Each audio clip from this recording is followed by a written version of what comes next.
तो ये इस हद तक हमारी सोसाइटी आगे बढ़ चुकी है कि इंडिया में औरतों को अब लोगों ने जज करना बंद कर दिया है। I am proud to say that मैं अपनी कंट्री में उस एरा में जी रही हूँ जब औरतें इतनी इमेंसिपेटेड लाइफ जी रही हैं। लेकिन हमारे यहाँ तो इस्लाम है, मुसलमान है, यहाँ पे औरत को सर से पांव तक बकायदा वाकई ऐसे देखा जाता है, जैसे एक्सरे लिया जा रहा है उसका। क्या जनाब ये निकाह ही गलत है, निकाह ही हराम है। उन्होंने कहा कि ये निकाह 1800 फला सन के अंदर आया और इस निकाह को अंग्रेज की साजिश करार दिया, निकाह ही नहीं होना चाहिए। Hello friends, welcome to AP Gyan channel. तो दोस्तों आइए देखते हैं पाकिस्तानी मीडिया की लेटेस्ट वीडियो। और आज की वीडियो काफ़ी इंटरेस्टिंग है दोस्तों।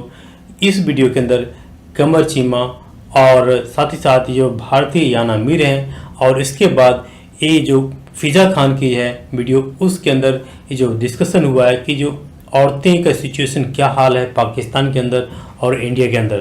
तो ये वीडियो काफ़ी इंटरेस्टिंग होने वाला है और इस वीडियो को लास्ट तक जरूर देखें।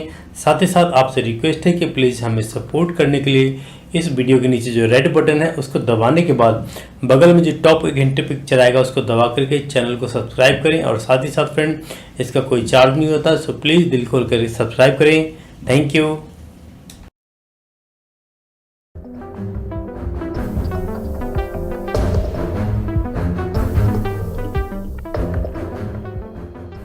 कि वहां पे जो खवातीन हैं या जो लड़कियां हैं उनको ये आजादी है। हमने अक्सर इंडियन मूवीज में तो देखा है कि मैंने कंगना रनौल्ट का भी देखा कि जी वो कह रही कि मैं घर छोड़ के चली गई, और बहुत सारी हमने इस तरह सुनी है।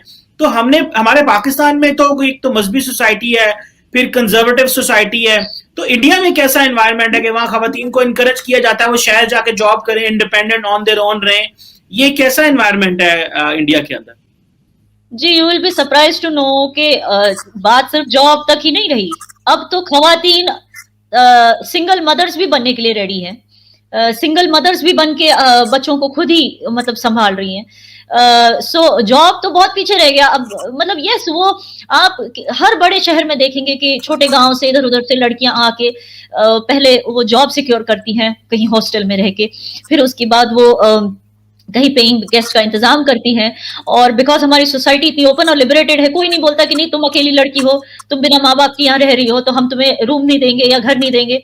वो अच्छी अच्छी जगह, मतलब वो एयर होस्टेस हो या कॉल सेंटर में काम करना हो या किसी गवर्नमेंट ऑफिस में काम करना हो या किसी मतलब प्राइवेट फर्म्स, मल्टीनेशनल्स बहुत है हमारे यहाँ, तो उन्हें जॉब्स भी इजीली मिल जाती है। कोई उनके साथ ये डिफरेंशिएट नहीं करता कि तुम लड़की हो तो हम तुम्हें जॉब नहीं देंगे या कंसिडर नहीं करेंगे, या हम तुम दूसरे गांव से आई हो विदाउट फैमिली तो हम तुम्हें घर नहीं देंगे रहने। ऐसा कहीं होता ही नहीं आजकल। तो it has gone to an extent कि लड़कियां इतनी इंडिपेंडेंट होगी कि आज वो खुद डिसाइड करती है कि उन्हें शादी करनी है या नहीं, क्योंकि एक टाइम पे जरूरी हो गया था लड़की को कि उससे शादी करनी है, बच्चे पैदा करने हैं। तो अब वो खुद डिसाइड करती है। और अगर मैंने तो इतने केसेस देखे हैं कि लड़की कहती है कि अब तो मुझे शादी भी नहीं करनी, मैं सिंगल मदर बन के बच्चे को मतलब पालूंगी या तो अडॉप्ट करूंगी या सिंगल मदर बन के उसे जन्मूंगी। तो ये इस हद तक हमारी सोसाइटी आगे बढ़ चुकी है कि इंडिया में औरतों को अब लोगों ने जज करना बंद कर दिया। शी इज नॉट, अब जब पहले बोलते थे oh she is already 30 and not married, ये आजकल नहीं होता। ओ शी हैज, या फिर कहीं बच्चा जाता है एडमिशन के लिए, बाप का नाम क्या है कोई नहीं पूछता, नोबडी केयर्स। अगर बच्चे ने सिर्फ माँ का नाम भी लिखा इट्स फाइन। ऐसे मतलब I am proud to say that मैं अपनी कंट्री में उस एरा में जी रही हूँ जब औरतें इतनी इमेंसिपेटेड लाइफ जी रही हैं। आप मुझे बताइएगा कि खवातीन का डिसीजन मेकिंग में क्या रोल है अदारों के अंदर? क्या अभी वो जो मेल हायरार्की में वो अभी मेल डोमिनेंट है, या आप समझ रही हैं कि धीरे धीरे आहिस्ता आहिस्ता खवातीन जो है वो डिसीजन मेकिंग बॉडीज में ऊपर आ रही हैं? देखिए, पॉलिटिकली भी आप कहें तो निर्मला सीतारमन का फॉर एग्जांपल सबसे लेटेस्ट केस है। उससे पहले थी हमारी जो फॉरेन मिनिस्टर थी सुषमा स्वराज। तो आप देख लीजिए कि किस ओहदे पे उनको रखा गया था। मतलब कोई किसी लेडी से फाइनेंस की राय ली जा रही है पूरे देश की, या किसी लेडी से फॉरेन अफेयर्स की राय ली जा रही है पूरे देश की। तो आप उसी से समझ सकते हैं कि किस तरह का रोल मॉडल बन चुका है इंडिया औरतों के एम्पावरमेंट को लेके। और रही बात देखिए हमारी सोसाइटी, क्योंकि मेजोरिटी हिंदूज है, ठीक है ना, और हिंदूज का जो कल्चर है वो मुसलमानों पे थोड़ा रब हो चुका है in many ways, culturally, not religion but culturally. तो हिंदुओं में ये होता था कि औरत को हमेशा अर्धांगिनी बोले जाते थे, वो अर्धांगिनी कहलाई जाती थी। मतलब कि your partner in half for everything that you do. तो इवन एक शादीशुदा औरत को वो रोल दिया जाता था कि वो पति के हर डिसीजन में उसका एक वो होना चाहिए, क्या बोलते हैं, से। तो हिंदूज में तो ये था ही, वो वर्ड अर्धांगिनी का मतलब ही वो है कि आधा जो से है, आधी जो राय है, वो इसकी भी होनी चाहिए। तो याना ये बताइए कि क्या भारत के अंदर क्या सफिशिएंट कवानीन मौजूद हैं खवातीन को एम्पावर करने के? मिसाल के तौर पे क्या कोटा सिस्टम है वहां पे पार्लियामेंट के अंदर या अदारों के अंदर? जो भारत की जो नारी है उसे किसी भी तरह की कोटा या रिजर्वेशन की जरूरत नहीं है, क्योंकि वो सक्षम है लड़कों से बराबर का मुकाबला करने में। हमें किसी तरह से हमारी सोसाइटी में कभी भी लड़की को लड़के से पीछे नहीं माना गया। सेल्फ डिफेंस की क्लासेस यहाँ लड़कियों के लिए भी है, फॉर एग्जांपल उनको फिजिकली फिट करने के लिए। स्पोर्ट्स में लड़के और लड़कियां दोनों बराबर के हिस्सेदार हैं, तो रिजर्वेशन की जरूरत ही क्या है? आज बहुत लोग सामने आके कहते हैं कि बेटियों को, इंडिया की बात करी मैं, कि बेटियों को पढ़ाना अब उतना ही जरूरी हो गया है जितना बेटों को। पहले वो ऐसे करते भी थे, तो इसलिए नहीं कि बेटियों को बेटों से कम प्यार करते, वो इसलिए करते थे क्योंकि गरीबी की वजह से। कि मगरिब में अगर वो गई जहाँ पे इस्लाम नहीं है, वहाँ पे किसी ने उनको नहीं देखा कि उन्होंने क्या पहना है, उनका क्या हुलिया है। लेकिन हमारे यहाँ तो इस्लाम है, मुसलमान है, यहाँ पे औरत को सर से पाँव तक बाकायदा वाकई ऐसे देखा जाता है, ऐसे एक्सरे लिया जा रहा है उसका, जो कि वाकई मैं, मलिहा, अनीस साहिबा, जितने लोग मौजूद हैं, हम तीनों इस बात से अग्री करेंगे, जितनी खवातीन देख रही हैं कि यहाँ पे खवातीन की इज्जत का मतलब इज्जत करने के लिए आप पहले उसका हुलिया देखते हैं। दूसरी बात इन्होंने कही, मेरा जिस्म मेरी मर्जी। आपने औरत मार से मुतालिक बात की, मेरा जिस्म मेरी मर्जी। अब आप बताइए, असल इस्लामी नारा ये है, मेरा जिस्म खालिक़े जिस्म की मर्जी है, जिसने इस जिस्म को पैदा किया उस अल्लाह ताला की मर्जी है। फिर इन्होंने कहा इसका मतलब ये है कि मैं कैसे शादी करूं, क्या ना करूं। ठीक है, बहुत अच्छी बात है, शादी करने के लिए औरत से पूछा जाएगा, बिल्कुल सही है। लेकिन जरा मुझे ये बताइए, 3 साल पहले आपके औरत मार्च के अंदर तो एक सठियाए हुए बाबा जी ने तो कह दिया था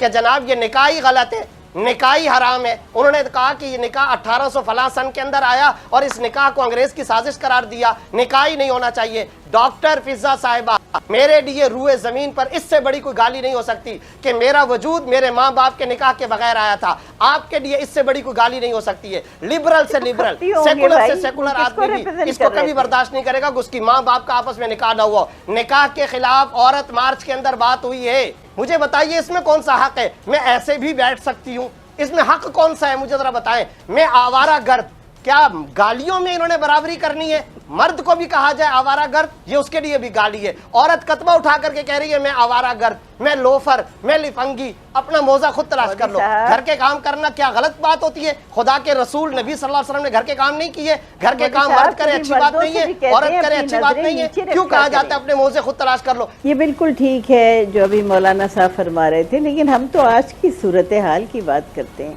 कोई भी अखबार उठा के देख लें, कितनी खवातीन रोज़ मारी जाती हैं, उनकी टांगें तोड़ी जाती हैं, उनके बाल काटे जाते हैं, उनकी नाकें काटी जाती हैं। बेशक होता है ये सब कुछ, मैं अग्री करती हूँ मैम, लेकिन आप बिल्कुल सही कह रही, सॉरी मैं आपकी बात काट रही हूँ, आप बिल्कुल सही कह रही है, सब कुछ हो रहा है हमारे, हमारा माशरा आइडियल नहीं है कि देखिए आप बात करने नारे होते हैं उसमें अनीस साहिबा, वो नारे।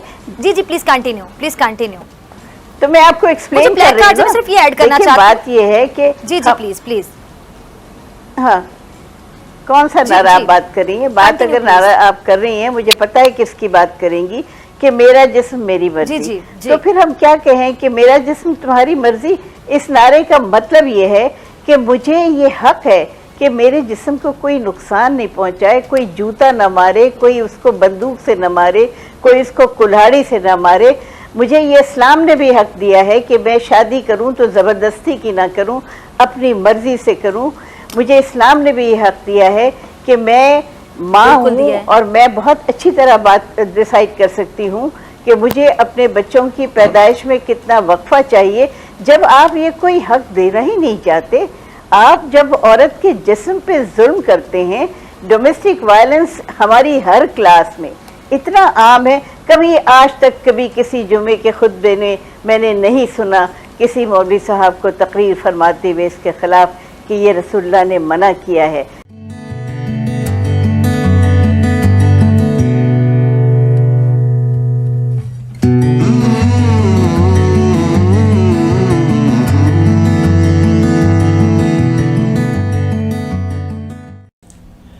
दोस्तों आपने देखा और सुना, तो इंडिया और पाकिस्तान के अंदर जो औरतों की सिचुएशन है उसमें है अंतर, इसमें कोई डाउट नहीं है। बिकॉज ये जो पाकिस्तान की आइडियोलॉजी और इंडिया की जो आइडियोलॉजी है, जो सोच है, उसमें ज़मीन आसमान का अंतर है।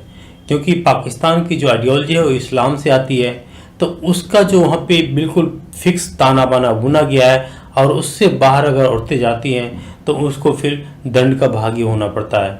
लेकिन इंडिया के अंदर जो आइडियोलॉजी है उसमें हर तरह का फ्रीडम होता है। अगर कुछ मेंशन भी है तो उसके अंदर भी आपको एक्सेप्ट करने की या ना एक्सेप्ट करने की आपको फ्रीडम है, आपकी चॉइस है, आप कुछ भी कर सकते हैं। और यही वजह है कि इंडिया के अंदर औरतों की जो स्थिति है बहुत ज़्यादा बेहतर है पाकिस्तान के मुकाबले में।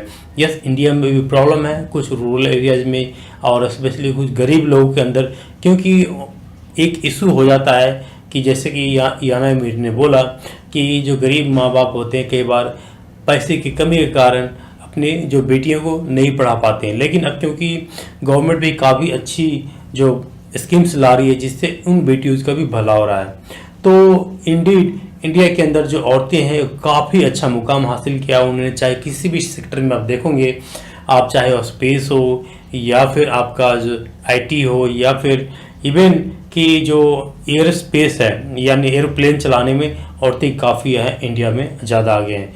तो फ्रेंड, आज की वीडियो में इतना ही। मिलेंगे एक नए वीडियो के साथ। Till then, thank you, bye bye, जय हिंद, जय भारत।